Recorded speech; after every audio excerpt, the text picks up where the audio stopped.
She was used to ignoring strangers online. She never believed she'd find love on social media. Every day it was the same. Hi, hello, pop-up messages she barely noticed. But then, one message came, different. Something in it that made her pause. She didn't just read it, she felt it. And suddenly, everything she thought she knew about love was about to change. The golden sun of Lagos was fighting its way through the dusty louvers of Ife's bedroom when her phone chirped. Outside, the street was a symphony of chaos. Yellow Danfo buses honking, vendors shouting about cold pure water, and the distant rhythm of a neighbor pounding yam. Ife sighed, wiping sweat from her forehead. She wasn't looking for a boyfriend. She was a linguistics student who felt trapped between the heavy expectations of her family and her own quiet dreams of seeing the world. She had downloaded the Lingo Bridge app just to practice her phonetics, hoping to find a way out through words. Across the Atlantic in a glass-walled apartment in Seattle, Liam watched the rain blur the Space Needle. He was a software architect who lived his life in straight lines and cold code. He had everything, a fast car, a high-paying job, and a view of the mountains. But his heart felt like a room with the lights turned off. He joined the app on a whim, looking for a rhythm that didn't involve an algorithm. He saw a profile with a small photo of a girl standing in front of a bright purple bougainvillea tree. Her name was Ife. Leon didn't send a hey or a what's up. He had seen enough of those. He saw that Ife's bio mentioned she loved the hidden music of speech. He typed, if the soul had a native tongue, what would the first sentence be? In Lagos, Ife posed. She was used to guys asking for her social media handles or sending cheesy compliments. This was different. She leaned against her balcony, smelling the spicy aroma of jollof rice wafting from the kitchen. She replied, it wouldn't be a sentence, it would be a sound. In my language, Yoruba, we have tones that change everything. It would be a sound that means both I am here and I am listening. That first exchange was the spark that lit a fire across the Atlantic. Liam found himself staying up until 3 a.m. Seattle time just to catch Ife before she headed for her lectures. He learned that her name, Ife, literally meant love. That's a lot of pressure for one name, Liam joked in a voice note, his deep American accent sounding smooth like velvet in Ife's ears. It is, she laughed back, the sound of Lagos traffic humming in the background. But it reminds me that I am built for something bigger than just surviving. What about Liam? Does it mean professional computer restarter? Ouch, Liam chuckled. It means strong-willed warrior. But honestly, most days I feel more like a tired librarian. They began a cultural trade agreement. Ife sent him videos of the local markets, the vibrant colors of Ankara fabrics dancing in the sun, and the way the rain turned the red earth into a rich clay perfume.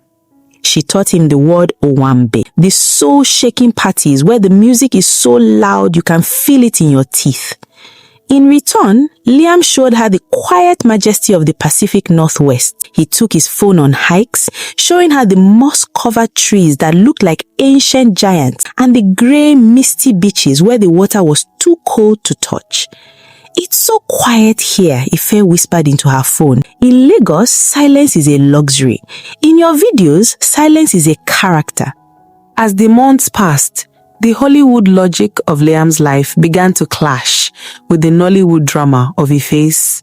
Her mother was already hinting at marriage to a local doctor, while Liam's friends were trying to set him up with tech executives. My mother is already picking out the lace for a wedding I haven't even agreed to, Ife told him. One night, her voice heavy. Tell her you are busy studying the linguistics of a guy in Washington, Liam suggested. She would ask if you can pay a bride price in Bitcoin, Ife joked. But there was a pang in her heart. The distance felt like a physical weight, a vast blue desert of salt water that no app could bridge. One evening, they stopped using the translation tool entirely. They began to invent their own dialect, a mix of West African slang and American tech speak. When Ife was stressed about her exams, Liam would tell her to reboot her spirit. When Liam was lonely, Ife would tell him he was chopping life through her stories. They shared virtual dinners. Ife taught him how to make a simplified version of egusi soup, laughing as he complained about his eyes watering from the Scotch bonnet peppers. He sent her a box of gourmet Seattle coffee and a high-end headset so she could hear his voice in high definition. "It feels like you're standing right behind me," she whispered, closing her eyes in her small room. The turning point came during a stormy night in Lagos.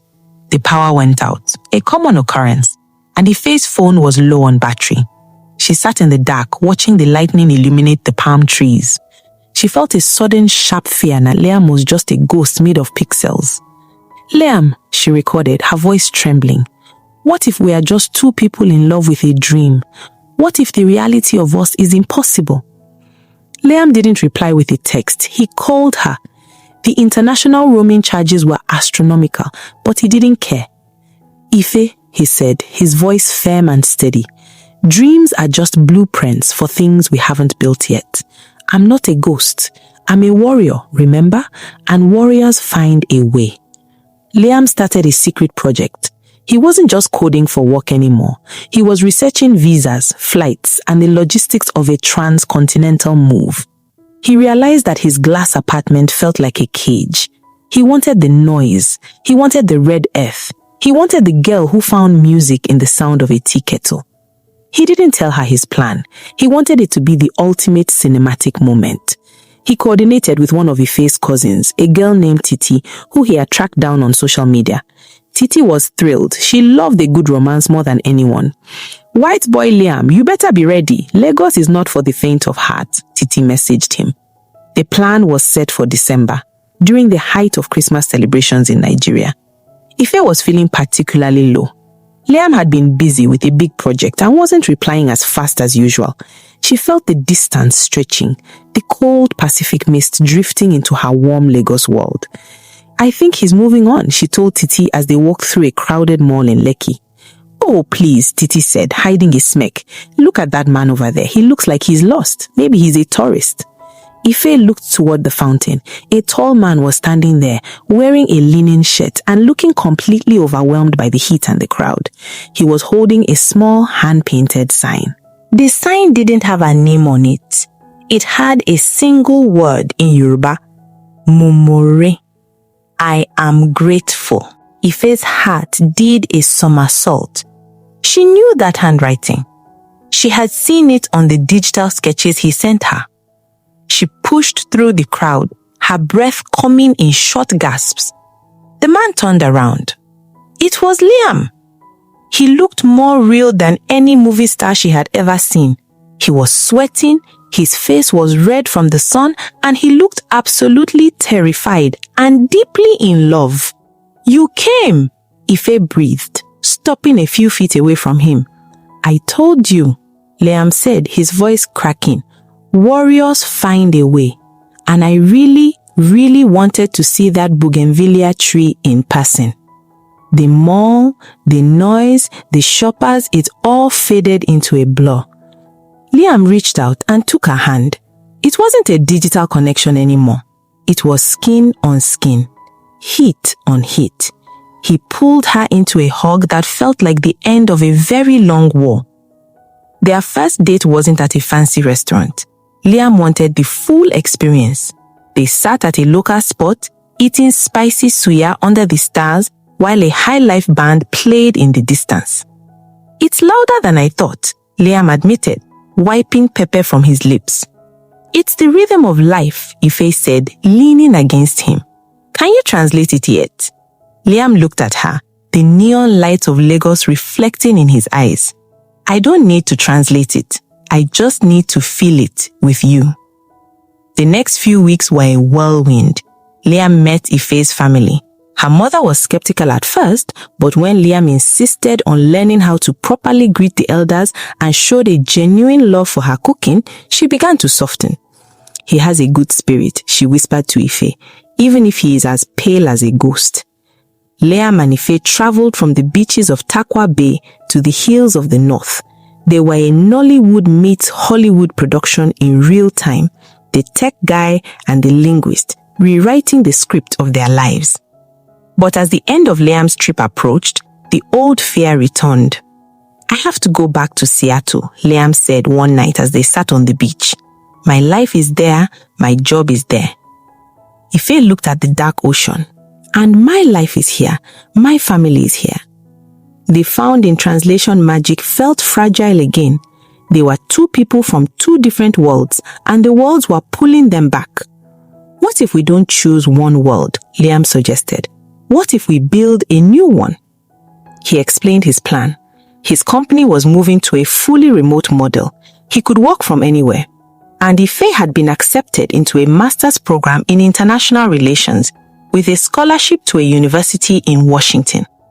"We won't be in one place forever," Liam said. "We'll be global citizens, a bridge that never stops growing."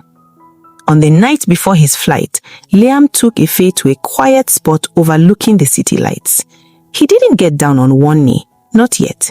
He just gave her a small silver bracelet. It had 2 charms, a tiny space needle, and a tiny map of Africa. "This is the first chapter," he told her.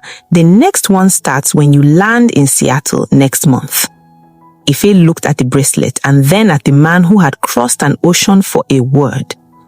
"I think I know what my favorite word is now," she said. "What is it?" "It's soon," she whispered, "because it means this isn't goodbye." The airport goodbye was different this time. There was no sadness, only a fierce, burning anticipation. They stood at the gate, oblivious to the final call announcements. "See you in the rain," Ife teased. "See you in the rain," promised. As he walked down the jet bridge, Ife pulled out her phone. She didn't open the Lingo Bridge app. She opened her camera and took a picture of the sunrise over the tarmac. She sent it to him with a caption that needed no translation. "Our story is just getting started." Sometimes, love isn't about distance, culture, or the challenges that stand between us. It's about seeing the heart beyond the screen, valuing connection over convenience, and having the courage to cross oceans, both literal and emotional, for what truly matters. The world may try to separate us, but the heart builds bridges that no app, no language, and no ocean can break. Thank you so much for watching. If you enjoyed this story, don't forget to like, share, and drop a comment letting me know your favorite moment. And if you haven't already, subscribe so you never miss a story that can touch your heart. Until next time, keep your heart open, your dreams alive, and remember, sometimes the greatest connections are found where you least expect them.